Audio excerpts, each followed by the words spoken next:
Like what? It's March 30th. This is Yesterday in 5 Minutes. Probably more today. It's a doozy. Everything we do here at MBN Network is sponsored by Eunomia CBD and Linode.com. Check the description below for details on deals you can't get anywhere else but here. Don't forget to go download the MBN Network mobile app. It's brand new, it's free, and it's awesome. Okay, let's start with Lil Nas X. He recently released a video for his song called Montero, Call Me By Your Name. In the video towards the end, yeah, I watched it, he gives Satan a lap dance and then he eventually kills him. It's actually a pretty cool looking music video. There's a ton of computer generated stuff and special effects. It's neat looking for the most part. Lil Nas X is an openly gay rapper. No problem there. He doesn't make music for me. Also, no problem there. I love hip hop and I appreciate his contribution to pushing the genre's barriers. That's just me personally.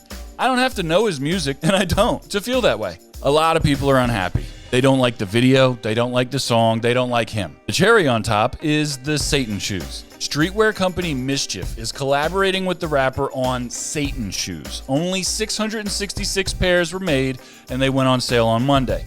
The controversial shoes are apparently modified Nike Air Max 97s, decorated with a pentagram pendant and a reference to Luke 10:18, a Bible verse about Satan's fall from heaven. They're being sold for $1,018. That's not all. According to Mischief, there's a drop of blood drawn from the Mischief staff in the sole of the shoe. People are trying to cancel Nike right now, but Nike wants no parts of it. They pointed out that they're custom adaptations of their product, which is totally legal, and it happens all the time. They also released a statement saying, "We do not have a relationship with Lil Nas X or Mischief.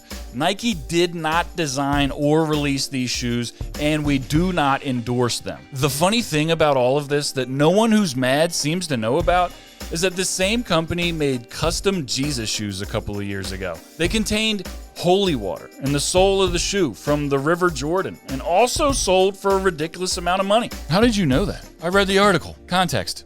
It matters. These are art installations. High-priced collectible items. Do I love all art? Absolutely not. But that doesn't make that art any less important or impactful to somebody else. Just like Lil Nas X's music.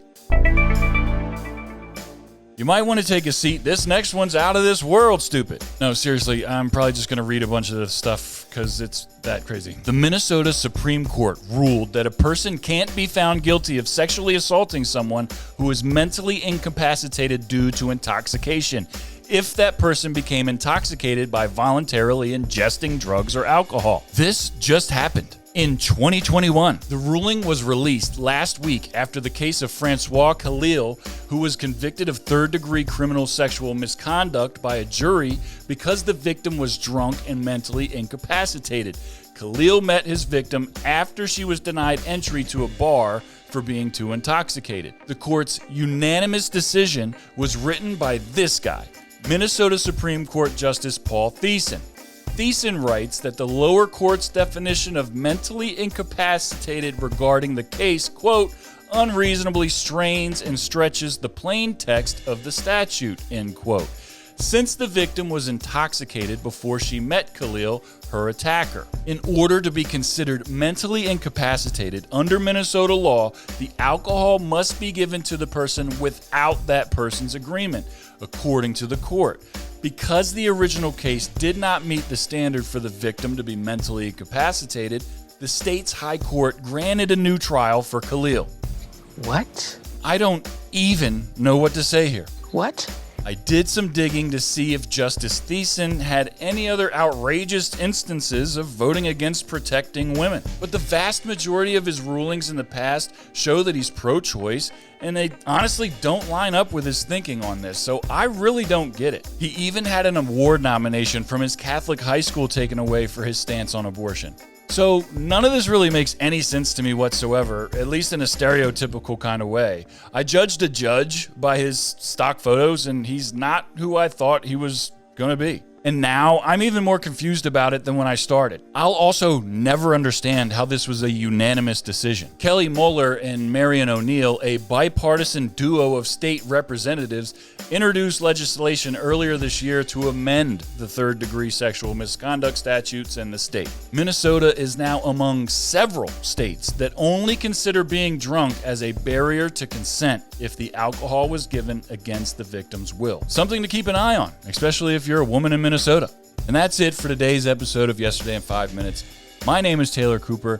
If you liked this video, it'd mean a lot to me. If you liked it down here, subscribe, share it with your friends. Also, tell me in the comments what you want me to talk about. So far, my Sid the Slug episode is the most popular, and I just want to know if you guys want to hear more about that kind of stuff or not. Head over to nbnnetwork.com for all the great podcasts that we're doing. Download the app, do something, subscribe to everything. Thank you so much for watching. I hope you have a great day. I'll see you tomorrow.